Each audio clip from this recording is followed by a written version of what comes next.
Hi guys, glory to Jesus Christ. So, quick nuts and bolts video. I realize I haven't done one of these in a little while.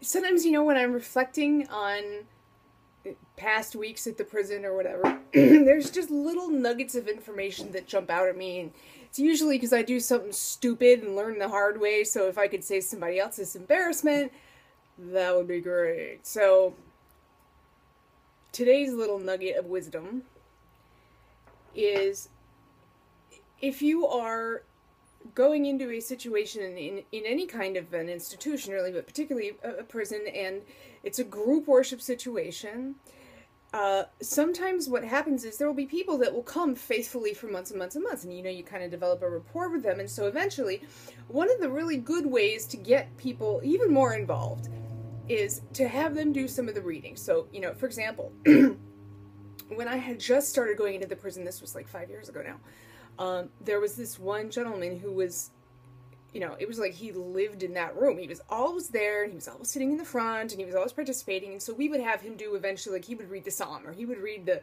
Old Testament lesson, or whatever, and it was really great. Here's the thing, though. You gotta make sure, I would just seriously recommend, if you plan to do that, ask the person in private first. Just pull them aside afterwards is usually the best time to do it. And just ask them, because you would be very surprised at how many of them can't read. And they may not tell you that they have a lot of difficulty reading. Some of them will. Some of them will come right up to you and be like, I'm illiterate. Like, I've actually had people say, I'm illiterate. But a lot of them, they either feel a little bit embarrassed about it, or they just don't think it's any of your business. And I mean, it isn't any of my business, really. And so just pull them aside and say, hey, how would you be comfortable reading the epistle next week or whatever, And I even will tell them, think about it. Think about it for a week, and then you can let me know. There's no rush. And fortunately, I was not the one who made this mistake. Actually, this was prompted by when I was a catechumen, when I was a learner, when I was, I'm always going to be a learner, hopefully, but when I was preparing to enter the Orthodox Church officially, the priest who was my parish priest at the time, he gave me this stapled packet of the service that we use to receive converts. And a lot of it is the person who was being illumined, the person who is being received into the church, has to read various lists of things that they are renouncing and rejecting. I was a Protestant, so I had to renounce and reject sola scriptura. I had to renounce and reject not venerating saints. I can't even think of all of it right now, but it was a pretty long list. And then I had to say the creed. And there are a couple other things that I had to read that were like paragraph length. Now,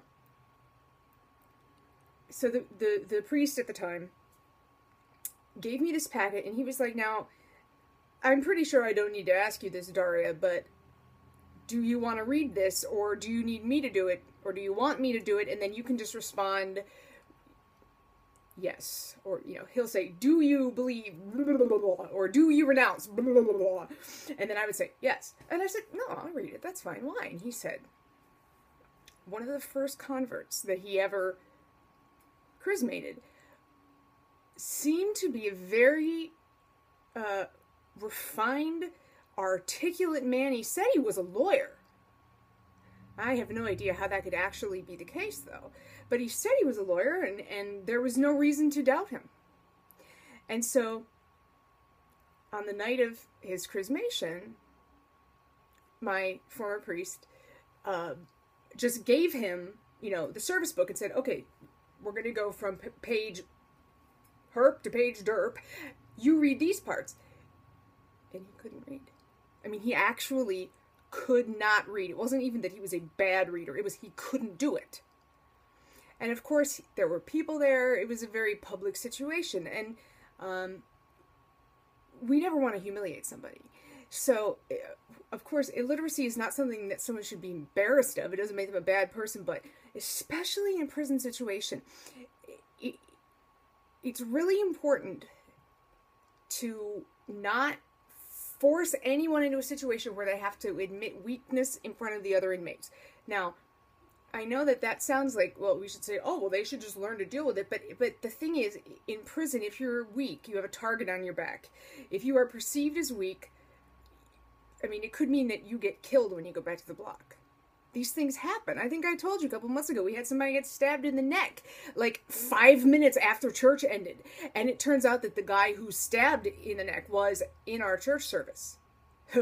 Wow, right? So never assume that you know what's going back on in the block, because, I mean, there's no way to know at all. So when you have a choice, discretion. Discretion. And if that person chooses to admit their illiteracy in front of the whole room, then that's fine. But, you know, just don't force that. Anyway, so lesson learned. And file that away in y'all memory banks for later. Hopefully it's useful at some point. And I guess that's really it for right now. So please keep me in your prayers. Be assured of mine. Please subscribe if you're not subscribed.